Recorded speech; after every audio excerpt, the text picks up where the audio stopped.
మానవ జన్మకు సార్థకత. నేను నాది కన్నతల్లి కడుపులోంచి బయటపడి తొలిసారి ఊపిరిని పీల్చిన క్షణం నుంచి పుడమతల్లి కడుపులోకి చేరుకునేందుకు ఆఖరిసారి ఊపిరిని విడిచిపెట్టడం దాకా సాగే ప్రస్థానం పేరే నేను. ఈ నేను ప్రాణశక్తి అయిన ఊపిరికి మారుపేరు. ఊపిరి ఉన్నంతదాకా నేను అనే భావన కొనసాగుతూనే ఉంటుంది.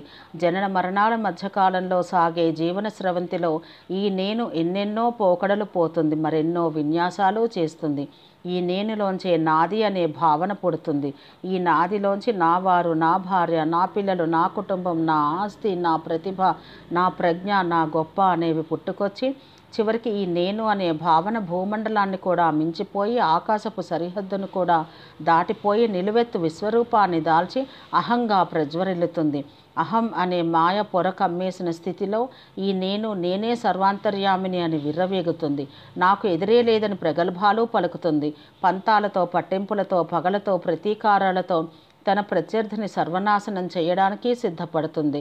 బాల్య, కౌమార, యవ్వన, వార్ధక్య దశల దాకా విస్ఫులింగ తేజంతో విజేతగా నిలిచిన నేను అనే ప్రభ ఏదో ఒకనాడు మృత్యుస్పర్శతో కుప్పకూలిపోతుంది. వంధిమాగదులు కైవారం చేసిన శరీరం కట్టలా మిగులుతుంది. సుందరీమణులతో మదనోత్సవాలు జరుపుకున్న దేహం నిస్తేజంగా పడి ఉంటుంది. సుఖభోగాలతో, అష్టైశ్వర్యాలతో తొలతోగిన నేను చుట్టూ చేరిన బంధుమిత్ర సపరివారపు జాలిచూపులకు కేంద్ర బిందువుగా మారుతుంది. కడసారి చూపుల కోసం కొన్ని ఘడియల పాటు ఆపి ఉంచిన విగతజీవికి అంతిమయాత్ర మొదలవుతుంది. మరుభూమిలో చితిమంటల మధ్య సర్వబంధనాల నుంచి విముక్తి కలుగుతుంది. మొలకు చుట్టిన ఖరీదైన కౌపీనంతో సహా మొత్తంగా కాలి బూడిదవుతుంది.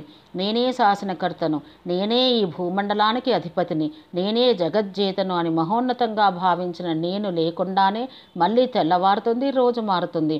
ఊపిరితో మొదలై ఊపిరితో ఆగిన నేను కథ అలా సమాప్తమవుతుంది. అందుకే ఊపిరి ఆగకముందే నేను గురించి తెలుసుకో అంటుంది భగవద్గీత. చితిమంటలను చూస్తున్నప్పుడు కలిగేది శ్మశాన వైరాగ్యం మాత్రమే, అది శాశ్వతం కాదు. నేను గురించిన సంపూర్ణమైన అవగాహనతో ఉన్నప్పుడే పరిపూర్ణమైన వైరాగ్య స్థితి సాధ్యమవుతుంది. వైరాగ్యం అంటే అన్నీ వదిలేసుకోవడం కానే కాదు, దేని మీద మోహాన్ని కలిగి ఉండకపోవడం, తామరాకు మీద నీటి బొట్టులా జీవించగలగడం. స్వర్గ నరకాలు ఎక్కడో లేవు, మనలోనే ఉన్నాయి. మనిషికి ఆత్మదృష్టి నశించి బాహ్య దృష్టితో జీవించడమే నరకం. అంతర్ముఖుడై నిత్య సత్యమైన ఆత్మదృష్టిని పొందగలగడమే స్వర్గం. ఈ జీవన సత్యాన్ని తెలియజేసేదే వేదాంతం. నిజాయితీగా, నిస్వార్థంగా, సద్వర్తనతో, సచ్చీలతతో, భగవద్ధ్యానంతో జీవించడం అనేదే వేదాంత సారం. అహం బ్రహ్మాస్మి అంటే అన్నీ నేనే అనే స్థితి నుంచి త్వమేవాహం అంటే నువ్వే నేను అనే భగవంతుడి పట్ల చిత్తాన్ని నిలుపుకోగల తాదాత్మ్య స్థితిని చేరుకోగలిగితేనే మానవ జన్మకు సార్థకత.